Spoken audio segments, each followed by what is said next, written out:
واتقوا الله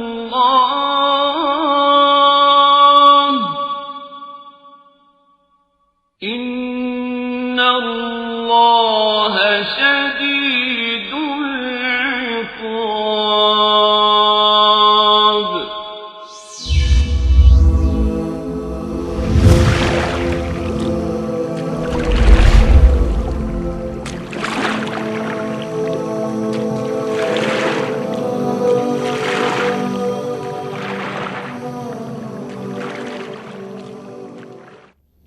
بسم الله الرحمن الرحيم. الحمد لله رب العالمين، والصلاة والسلام على سيد المرسلين نبينا محمد و علی آله و صحبه اجمعین. دوستان نهایت گرامی، بینندگان عزیز، بینندگان شبکه جهانی وصال حق، السلام علیکم و رحمت الله و برکاته. با شما دوستان عزیز هستم در قسمت 37 برنامه احکام فقهی در پرتو احادیث نبوی.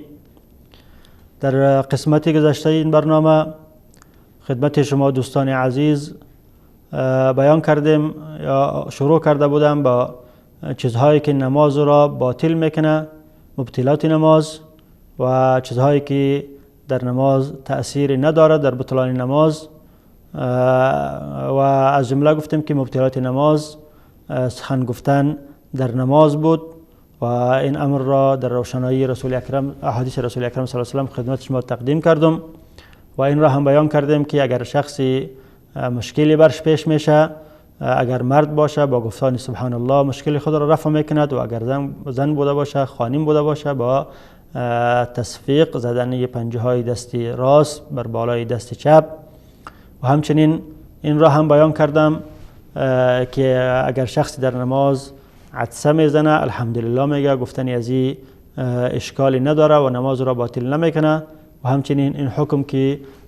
اگر شخصی در نماز گریانش میآید از ترس الله متعال با شنیدن آیات قرآن کریم، گریانش میآید، چه امام باشه چه مأموم و مقتدی باشه، نمازش باطل نمیشه و گریان کردن در داخل نماز از ترس الله متعال، از ذکر آیات قرآن کریم اشکالی ندارد. و در این قسمت برنامه هم ادامه قسمت گذشته است و از جمله مبطلات نماز، چیزهایی که نماز را باطل میکند، جواب سلام دادن است. اگر شخصی در نماز ایستاده است، شخصی دیگری داخل مسجد میشه به او سلام میته، یا اینکه از راه میگذره به او سلام میته، السلام علیکم میگه و این شخصی در نماز ایستاده است جواب از او را میته که و علیکم السلام، نماز این شخص باطل میشه. و جواب سلام دادن هم دوستان عزیز از مثل سخن گفتن از جمله اموری بود که در ابتدای اسلام اشکالی نداشت. یعنی در ابتدای اسلام مسلمان ها اجازه داشتن که در داخل نماز جواب سلام شخص را بدهند، همچنان که اجازه داشتن که در داخل نماز حسب ضرورت خود بنا به ضرورت سخن بگویند. لیکن بعدها همچنان که سخن گفتن منع شد، جواب سلام دادن هم منع شد. و این مطلب را حضرت عبدالله بن مسعود رضی الله عنه بیان میکند در حدیث متفق علیه، در حدیثی که صحیح بخاری و صحیح مسلم او را روایت میکنند که حضرت عبدالله بن مسعود رضی الله عنه فرمودند كنا نسلم على النبي صلى الله عليه وسلم في الصلاة فيرد علينا. ما بر رسول اکرم صلی الله علیه و سلم هنگامی که ایشان در نماز ایستاد می بودند سلام می دادیم و ایشان هم جواب سلام ما را می دادند. فلما رجعنا من عند النجاشی سلمنا علیه فلم يرد علينا. هنگامی که ما از نزد نجاشی برگشتیم، یعنی بعد از هجرت به حبشه، از حبشه برگشتیم که مراد از هجرت اول است که بعد از هجرت اول حبشه که تعدادی از صحابه به حبشه هجرت کرده بودند دوباره از حبشه برگشتن. میگه وقتی که ما برگشتیم از حبشه به مکه آمدیم، سلمنا علیه فلم يرد علينا. ما بنا به مو حکمی که قبلا بود از حکم جدیدی خبر نداشتیم، بر رسول اکرم صلی الله علیه و سلم هنگامی که ایشان در نماز ایستاد بودند سلام دادیم، ایشان بر ما جواب سلام ما را ندادند. فقلنا یا رسول الله كنا نسلم عليك في الصلاة فترد علينا. گفتیم که ای رسول اکرم صلی الله علیه و سلم ما قبلا به شما سلام میدادیم و شما جواب سلام ما را میدادین، الان چی شده که ما به شما سلام دادیم شما جواب سلام ما را ندادین، رد نکردین سلام ما را. فقال رسول الله صلی الله علیه و سلم ان فی الصلاة لشغلا. رسول اکرم صلی الله علیه و سلم فرمودند نماز خودش در نماز ایستاد شدن شغلی است، یعنی وقتی که انسان در نماز ایستاد میشه نماز او را از دیگر چیزها مشغول میکنه. فقط اجازه داره که همچنان که در حدیث دیگر آمده که تکبیر و تحلیل و قرائت قرآن کریم این چیزهایی که بیرون از نماز است برای از او اجازه نیست و نماز خودش او را مشغول میکنه از اموری که غیر از نماز است. و همچنین حدیث دیگری از امام مسلم او را از حضرت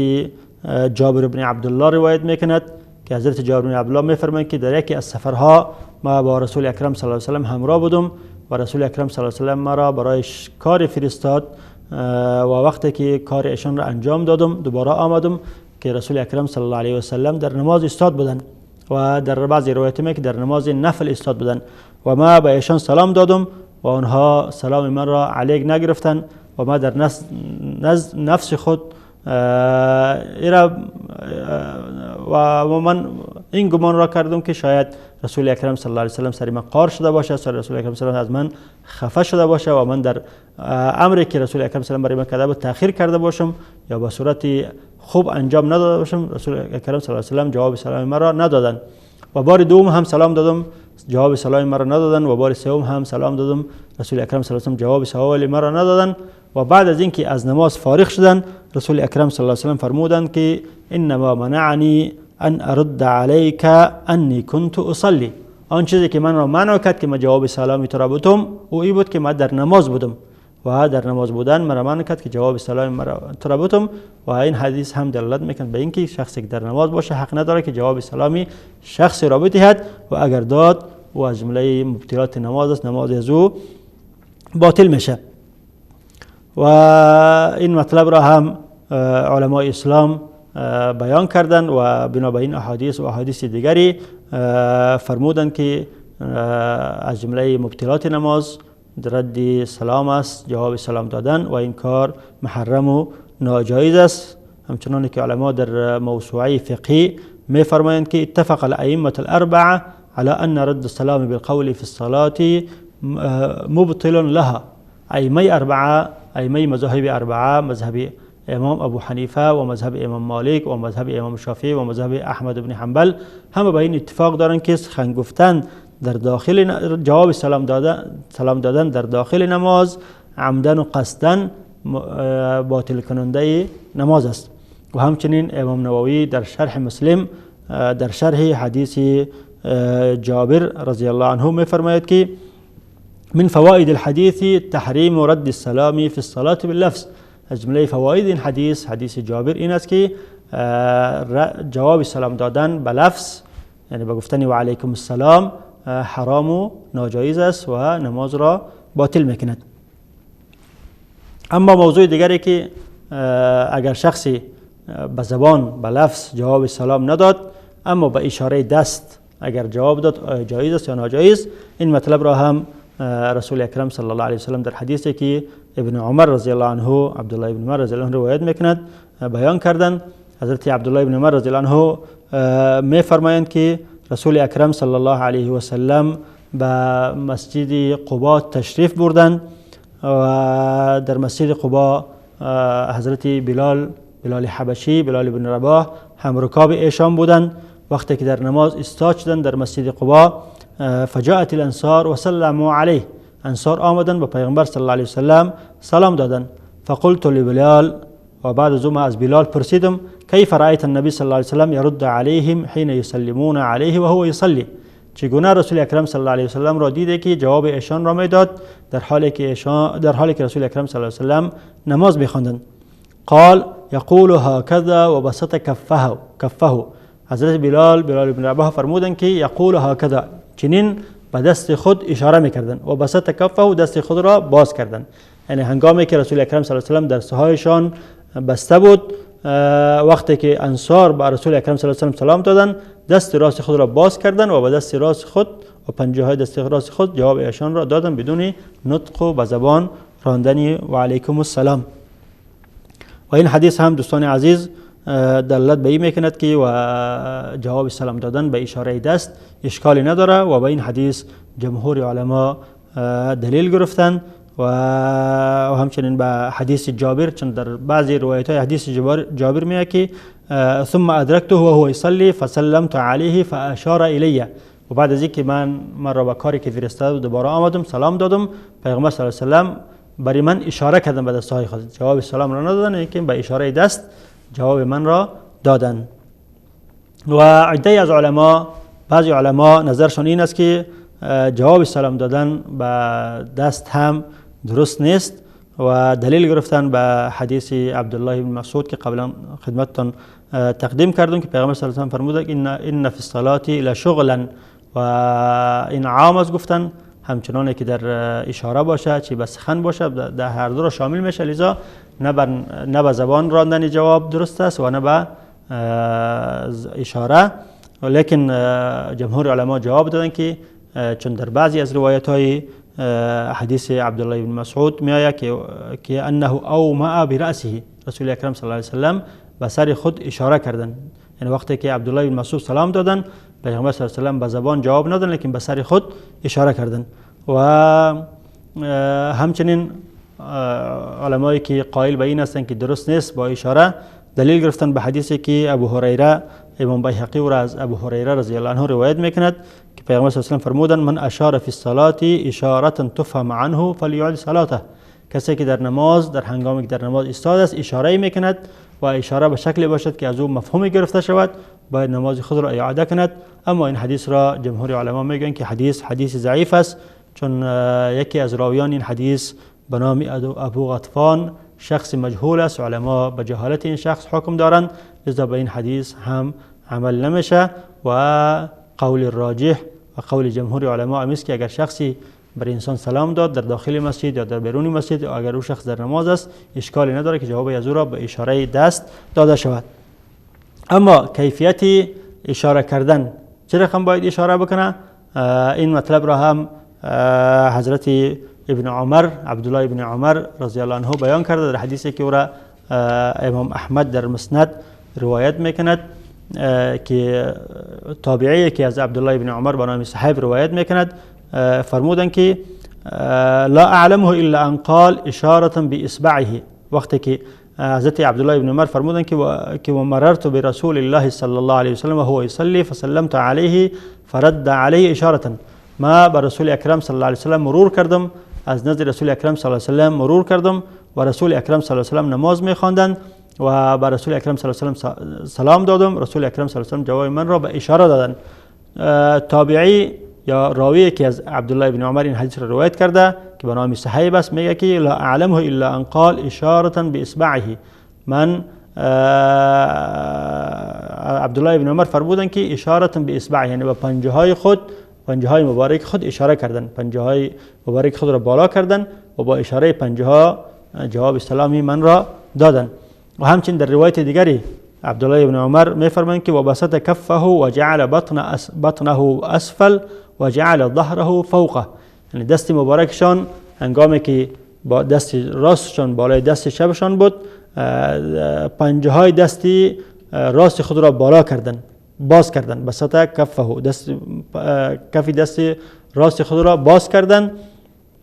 و جعل بطنه اسفل یعنی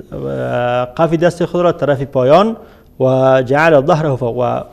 بالای دست خود را طرف بالا گذاشتن. به این شکل جواب سلام من را دادند. دوستان عزیز، بعد از دیدن یک میانه برنامه کوتاه دوباره خدمت شما دوستان عزیز هستم با ادامه این احادیث و این احکام با ما باشید.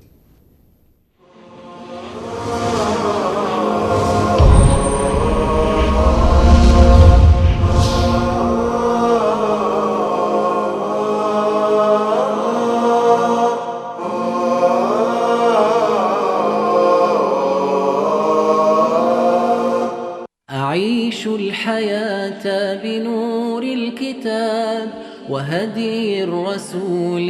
إمام الورى وأقفو طريقا به الصالحون مضوا للرشاد وحازوا العلا ففيه السعادة فيه الهنا رسول الله صلی الله علیه و سلم فرمودند اهل قرآن اهل الله و بندگان خاص او هستند. في ركاب الهدى أعيش الحياة بنور الكتاب وهدي الرسول إمام الورى وأقفو طريقا به الصالحون. بسم الله الرحمن الرحیم. با سلام مجدد خدمت شما دوستان عزیز. در قسمت اولی برنامه دوستان عزیز خدمت شما این مطلب را عرض کردم که از جمله مبطلات نماز، چیزهایی که نماز را باطل میکنه، این است که انسان در نماز جواب سلام شخصی را بدهد با گفتن الفاظ با و علیکم السلام. اما اگر با اشاره جواب داد، با اشاره پنجه های دست راست خود، این اشکالی نداره و این دو مطلب در احادیث گهربار رسول اکرم صلی الله علیه و سلم ثابت شده بود که خدمت شما عرض کردم. و مسئله که به این تعلق میگیرد و این است که بعضی از افعالی است که انسان در نماز اگر انجام بدهد و جمله مبطلات نماز نیست، از جمله حمل کردن طفلی در نماز. اگر شخصی در نماز استاد است، طفل میه خود را با او بر بالای از او بالا میشه یا طفل به ضرورت او را در آغوش خود میگیرد، این کار اشکال نداره و این مطلب از رسول اکرم صلی الله علیه و سلم در حدیث متفق علیه، در حدیثی که امام بخاری و امام مسلم روایت میکنه ثابت شده است و این حدیث را حضرت ابو قتاده رضی الله عنه روایت میکند که ایشان فرمودند کان رسول الله صلی الله علیه و سلم یصلی وهو حامل امامه بنت زینب فاذا سجد وضعها واذا قام حملها. حضرت ابو قتاده رضی الله عنه صحابی جلیل القدر می فرمایند که یکی از روزها رسول اکرم صلی الله علیه و سلم پیش نماز بودند، در نماز استاد بودند و در حالتی که امامه بنت زینب را در آغوش خود داشتند. یعنی امامه دختر زینب که زینب دختر رسول اکرم صلی الله علیه و سلم است و زوجه و خانم ابوالعاص بن ربیع بود و این نواسه خود را یعنی دختر خود را در آغوش خود داشتند. فاذا سجد وضعها، هنگامی که رسول اکرم صلی الله علیه و سلم به سجده می رفتند امامه را بر زمین می گذاشتند و اذا قام حملها، وقتی که دوباره از سجده بلند می شدند امامه را در آغوش خود می گرفتند. این حدیث اولا دوستان عزیز دلالت به این میکند که رسول اکرم صلی الله علیه و سلم دخترانی غیر از فاطمه رضی الله عنها داشتند، بخلاف آنچه که روافض ادعا دارند که رسول اکرم صلی الله علیه و سلم جز فاطمه دیگر دختری نداشتند. اما این حدیث و احادیث دیگری و آیه قرآن کریم این را ثابت میکند که رسول اکرم صلی الله علیه و سلم دخترانی داشتند که از جمله آن دخترانشان زینب بود که زینب زوجه ابوالعاص و بن ربیع بود و از ایشان تولد شد دختری به نام امامه و این دختر بعد از اینکه بعد وفات پیامبر صلی الله علیه و سلم دختر ایشان حضرت فاطمه زوجه علی بن ابی طالب وفات میکند، بنا به وصیت خود فاطمه رضی الله عنها حضرت علی بن ابی طالب رضی الله عنه با امامه بنت زینب یا با امامه بنت ابوالعاص بن ربیع ازدواج میکنند و اینها هم از جمله زوجات امیر المؤمنین علی بن ابی طالب رضی الله عنه بودند. و دختران دیگری رسول اکرم صلی الله علیه و سلم معروف است که رقیه و ام کلثوم که زوجه خلیفه سوم عثمان بن عفان رضی الله عنه بودند. پس این حدیث اولا دلالت به این میکنه که رسول اکرم صلی الله علیه و سلم دختری داشتند به نام زینب که او زوجه ابوالعاص بن ربیع بود و از ایشان دختری داشتند که به نام امامه که نواسه پیغمبر صلی الله علیه و سلم میشد و پیغمبر صلی الله علیه و سلم در هنگام نماز آنها را در آغوش خود می گرفتند و این کار اشکالی نداره اگر بنا به ضرورت باشد. و همچنین دلالت به این میکند که اگر انسان امام باشه یا مقتدی باشه اگر طفلی را در آغوش خود گرفت در وقت نماز، این عمل مبطل نماز نیست. و همچنین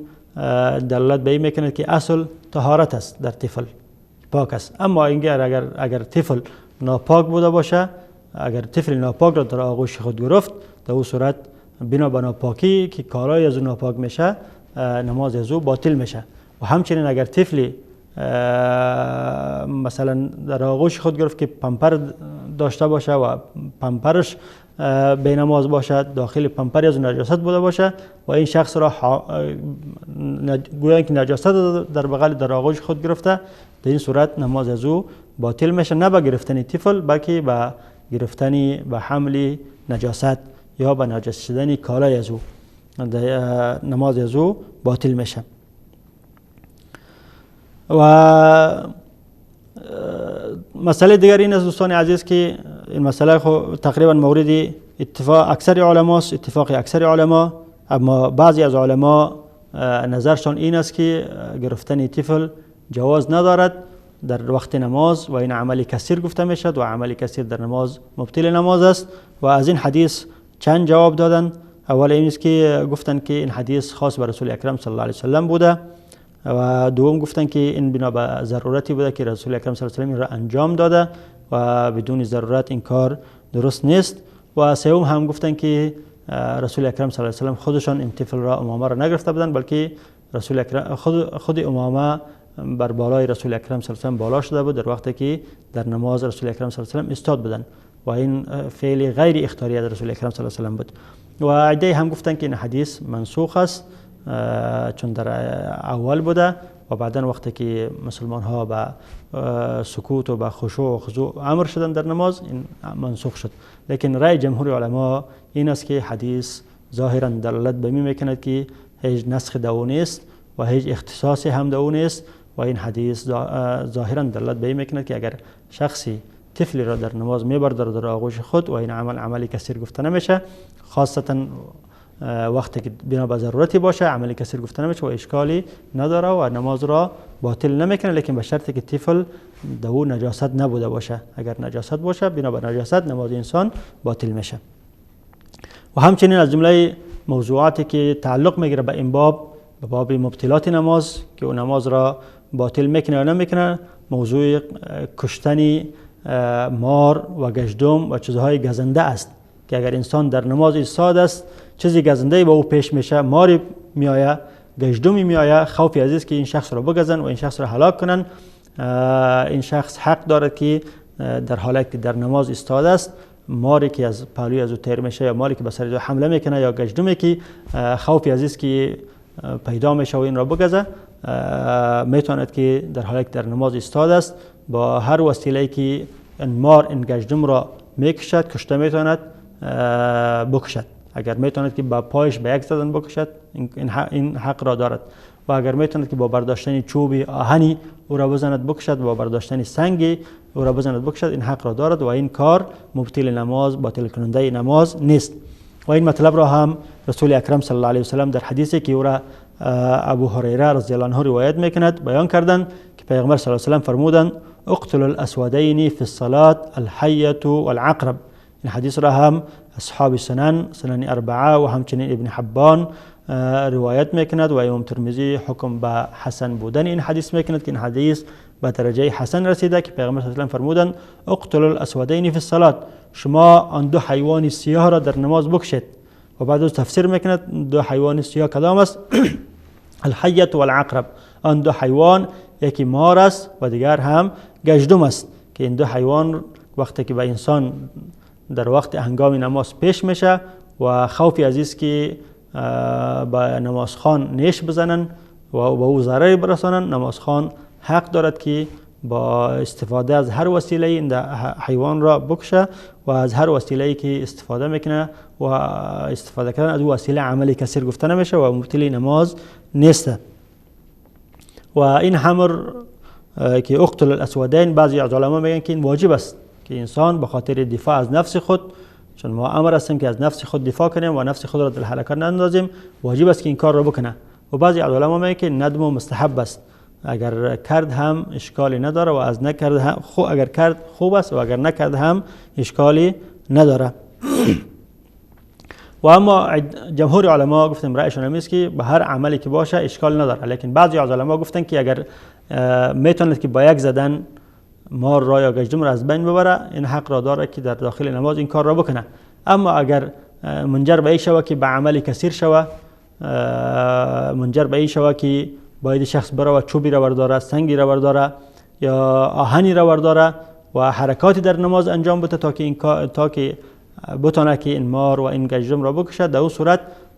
گفتن که باید از نماز بیرون شوه و بعد از بیرون شدن از نماز این کار را انجام بده و باز دوباره نماز خود را از سر اقتدا کنه. این رأی بعضی از علماست، لیکن جمهور علما همچنان گفتیم بنا به ظاهر حدیث میتوند که او در حالی که در نماز ایستاده است مار یا گژدهم یا گزنده دیگری که به او پیش میشه او را بکشه و این مبطل نماز نیست و در نمازش خللی وارد نمیکنه و این عملی کثیر گفته نمیشه و این هم قولی راجح است. و بعضی از علما از جمله امام مزنی و علمای دیگری فرمودند که این اسودین یا این دو حیوان را پیامبر خدا به طور نمونه در حدیث پیش کرده و به این قیاس میشه هر گزنده دیگری. پس اگر زنبوری مثلا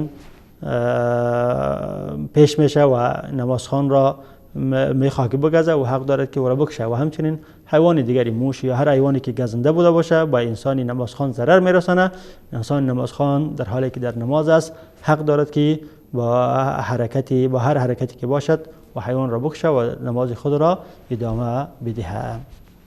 دوستان عزیز، در اینجا وقتی این قسمتی از برنامه ما به پایان میرسه و با تا دیدار آینده با شما خداحافظی میکنم و در قسمت های آینده انشاءالله با شما هستم با احکام جدید و احکام جدیدی در پرتوی احادیث رسول اکرم صلی الله علیه و سلم و الله حافظ و نگهبانتان و السلام علیکم و رحمت الله و برکاته.